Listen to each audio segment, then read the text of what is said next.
नमस्कार, education main power YouTube च्यानलमा तपाईलाई स्वागत छ। आजको श्रृङ्खलामा 2.4.4 मा रहेको छ लिच्छवी काल। लिच्छवी कालको बारेमा हामी विस्तृत जानकारी लिँदै छौं। अब सुरुवात गरौं। लिच्छवी शासनको स्थापना। किराँतहरूपछि लिच्छवी वंशका राजाहरूले नेपालमा शासन सञ्चालन गरेको पाइन्छ। वंशावली एवं पुराणहरूमा सूर्यवंशी क्षेत्रीयहरूले किराँतहरूलाई जितेर नयाँ शासन व्यवस्था कायम गरेको पाइन्छ। यहाँ थोरै मन्दिर पनि राखेको रहेछ, चाँगुनारायण मन्दिर भक्तपुरको, जो चाहिँ नि लिच्छवी कालको समयको रहेको छ।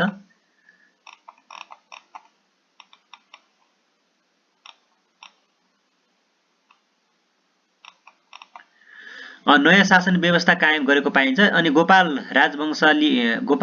राजवंशावलीमा अनि सूर्यवंशको प्रभावले नेपालमा किराँत राजालाई चाहिँ जितेर लिच्छवी राजवंश चल्यो भनी लेखिएको छ भने पशुपति पुराणमा पनि किराँतहरूलाई चाहिँ नि बोली वचनले विश्वासमा पारेर तथा युद्धमा परास्त गरेर वैशालीका स्वामी वा पतिहरूले आफ्नो शासन सत्ता कायम गरेको भन्ने उल्लेख यसै प्रकारको सन्दर्भ हिमवत्सखण्डमा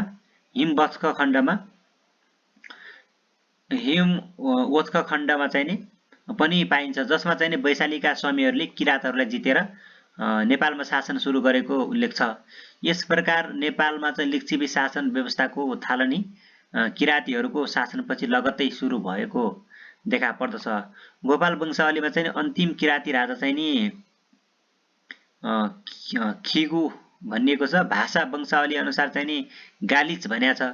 राइट वंशावलीमा चाहिँ किराँत राजाका अन्तिम चाहिँ गस्तीलाई चाहिँ नि परास्त गरेर वा धपाएर लिच्छवी राजवंशले चाहिँ नेपालमा चाहिँ शासन सुरु गरेको देखिन्छ। लिच्छवी राजवंशको थालनी कुन समयदेखि भयो यसबारे यकिन गर्न सकिएको छैन।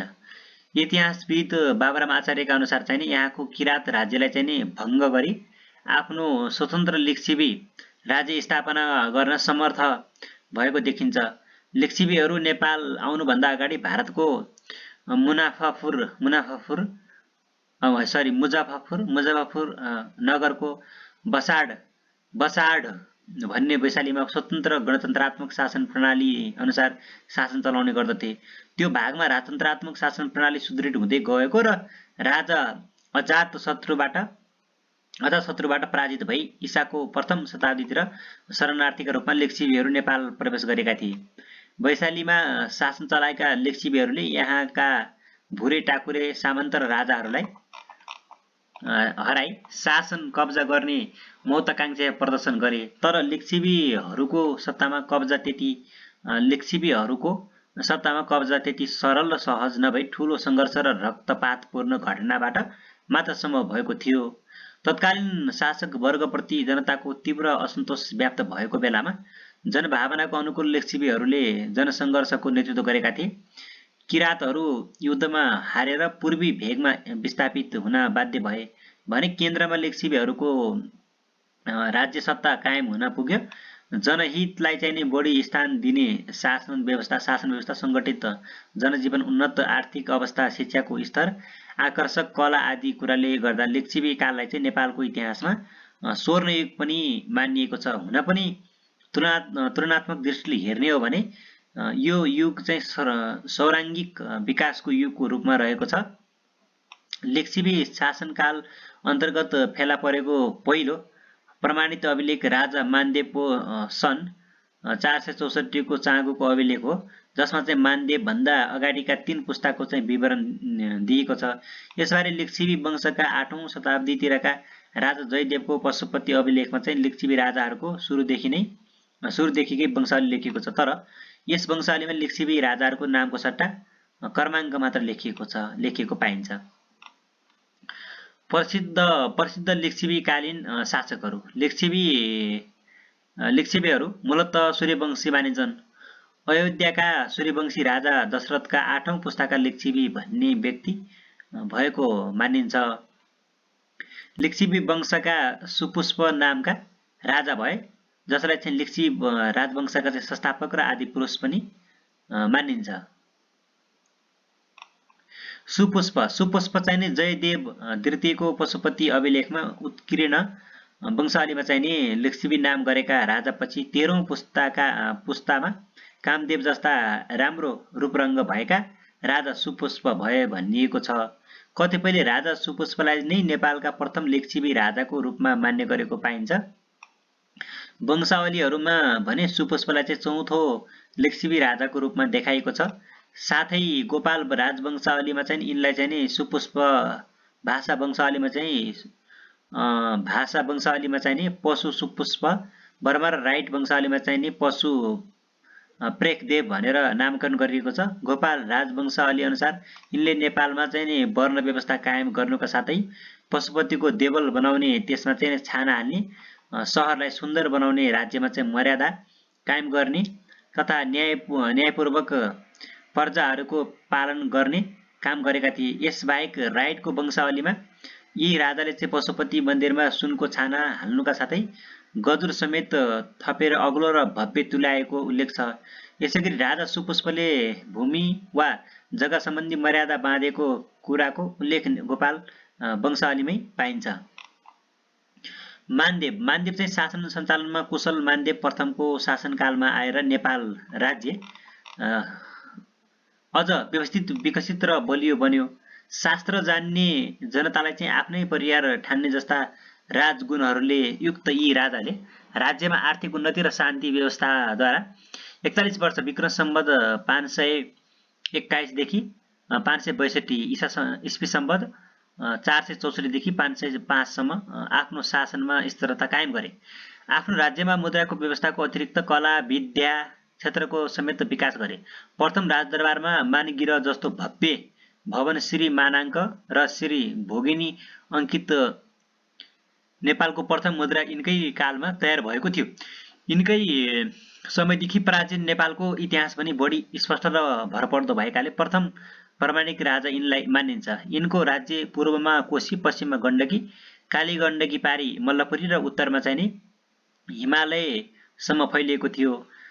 अभिलेख र स्वतन्त्र टक आदि प्रमाणित कुराहरू मानदेवको पालादेखि पाइएका छन्। यसरी विक्रमको 6औं शताब्दीदेखि नेपालको प्रामाणिक इतिहास चाहिँ प्रारम्भ भएको पनि, विक्रम सम्वतको 6औं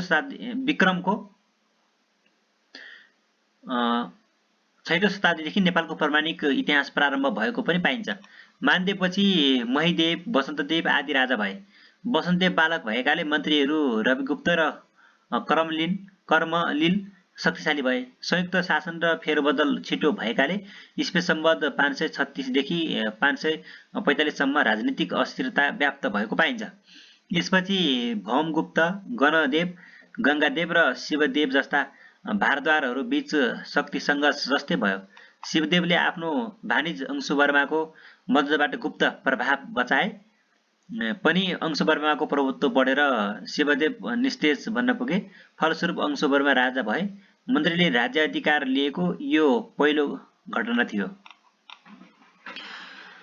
अब हामी हेर्दैछौँ अंशुवर्मा। अंशुवर्माको शासनकाल चाहिँ ईस्वी सम्वत 605 देखि 621 मा नेपालमा खेती, पशुपालन र व्यापार मात्र होइन, परराष्ट्र सम्बन्ध र रक्षा व्यवस्था जस्ता चौतर्फी विकासका कार्यहरू भए। उनले कैलाशकूट दरबार अत्यन्त कलात्मक, भव्य र प्रशासनीय तवरले तयार गराएका थिए। परराष्ट्र नीति तिब्बत र चीनसँग उनकै समयमा सफलतापूर्वक सञ्चालित भए।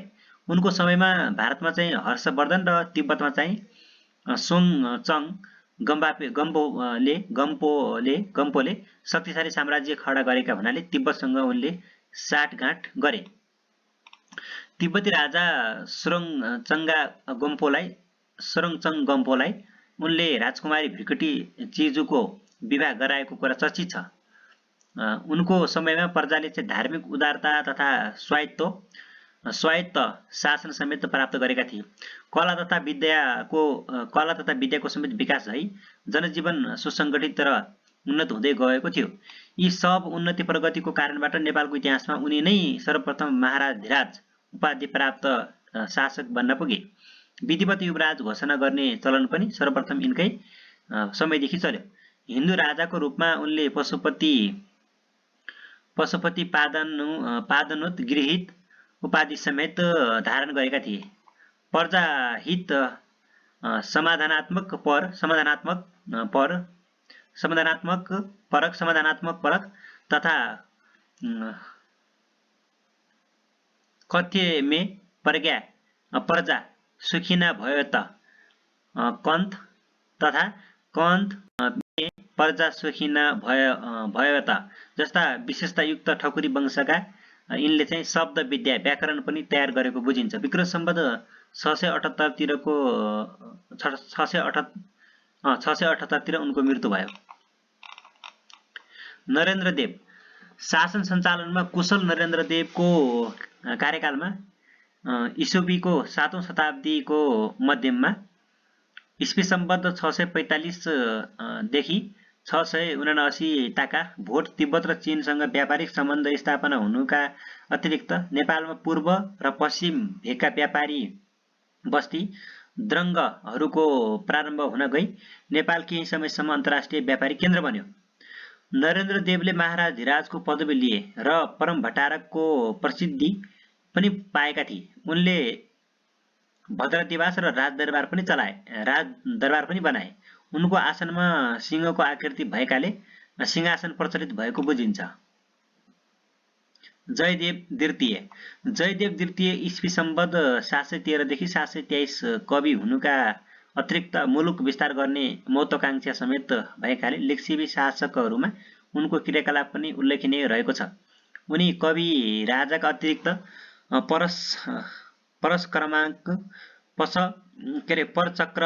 परचक्रकाम अर्काको देश जित्ने अभिलाषा जस्तो उपनामले विभूषित थिए। उनको कविता पशुपति शिलालेखमा अंकित छ।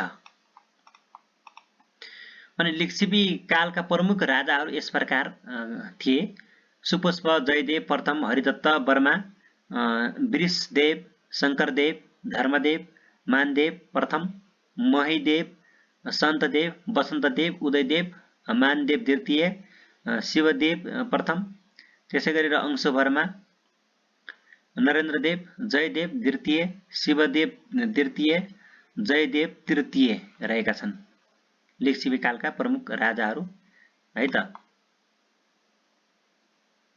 2.4.5 मा रहेको छ पूर्व मध्यकाल। जयदेव द्वितीयको शासनकालपछि उनका उत्तराधिकारीहरूको रूपमा रहेका अभिलेखमा चाहिँ उत्तराधिकारी भनी किटिएका विजयदेवको शासन पनि नेपालमा निश्चित रूपले चलेको भने पाइन्छ। विजयदेवपछिका शासकहरू बारेमा सर्वसाधारणद्वारा राखिएका अभिलेखहरू हस्तलिखित ग्रन्थ वंशावली अनुसार चाहिँ गुणकामदेव, मानदेव तृतीय, बलिराज बलदेव, मानदेव चतुर्थ 877 ईसापूर्व का साथसाथै राघवदेव ईस्वी सम्वत 879 राजा भएको पनि पाइन्छ पूर्व मध्यकालमा। गुणकामदेव ईस्वी सम्वत 987 देखि 987 र 990 सम्मका दुईवटा अभिलेखमा गुणकामदेवले काठमाडौँ उपत्यकामा शासन गरेको उल्लेख छ। इतिहासकार कर्कप्याट्रीका अनुसार यिनको शासनकाल चाहिँ नि 18 वर्ष रहेको थियो। यिनले चाहिँ नि उमा महेश्वरको मूर्ति स्थापना गर्नुका साथै पशुपतिनाथ मन्दिर परिसरमा रहेको ईशानेश्वर मन्दिरमा चाहिँ तामाको छाना, सतल तथा सुन्दारा बनाएका थिए। यिनले चाहिँ काष्ठमण्डप, मरुसतल र मरुहिटी समेतको निर्माण गरेका थिए। 2.4.6 मा रहेको छ सिमरनगढ कर्नाटक राज्य भन्ने छ जसको चाहिँ नि सिमरनगढमा रहेको स्तम्भ बारा जिल्लाको यो देखाइराखेको छ। अझै पनि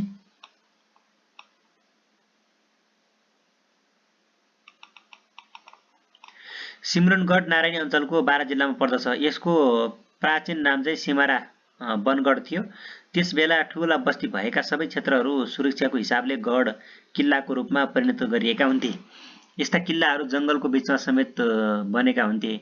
वनभित्र बनेको गढलाई वनगढ वा वनदुर्ग भनिन्थ्यो। जुन ठाउँको वनमा सो गढ बनेको हुन्थ्यो त्यही नाम विशेष प्रचलित हुन्थ्यो।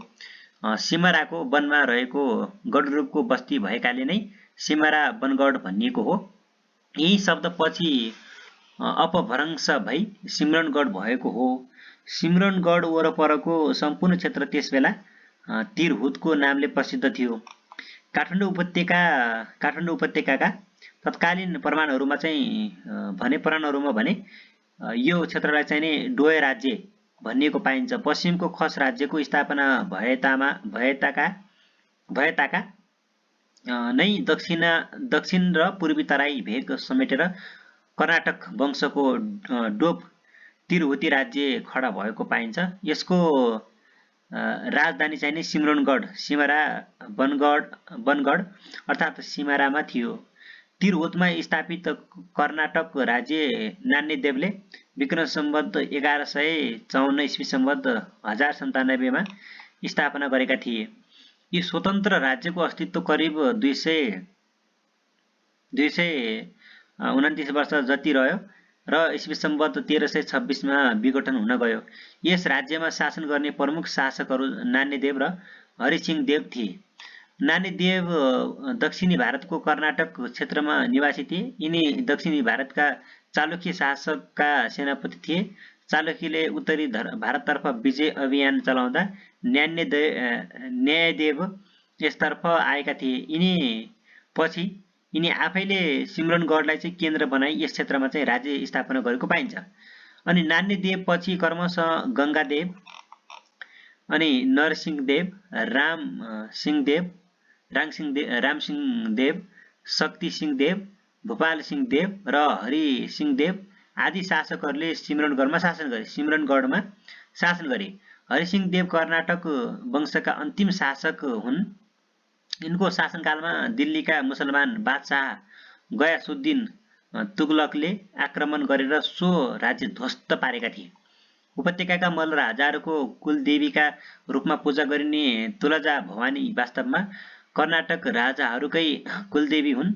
हरिसिंह देवीकी रानी देवल देवी शरणार्थीको रूपमा उपत्यका पस्दा आफूसित तुलजा भवानीको कलश पनि लिएर आएकी थिइन्। अनि त्यसैगरी देवल देवी र उनका छोरा जगतसिंहको उपत्यका प्रवेशपछि कर्नाटकको प्रभाव उपत्यकामा परेको थियो, जुन स्वाभाविक नै थियो।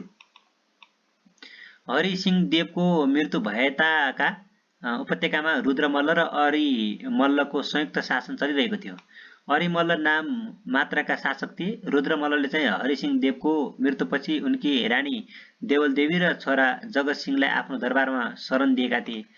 देवल देवीले आफ्नो साथमा ल्याएका तलेजुको कलश दरबारमा स्थापित गरिन्। ल्याएको तलेजुको कलश चाहिँ नि हरिदेवीले चाहिँ आफ्नो साथमा ल्याएको तलेजुको कलश चाहिँ नि दरबारमा स्थापित गरिन्। पछि नेपालमा शासकहरू पछि तलेजुका उपशासक बने। देवल देवीका छोरा कुमार जगतसिंहको विवाह मल्ल राजकुमारी नायक देवीसँग सम्पन्न भयो र यस जोडीबाट राजल्ल देवीको जन्म भयो। यिनै राजल्ल देवीसँग जयस्थिति मल्लको विवाह भएको हो।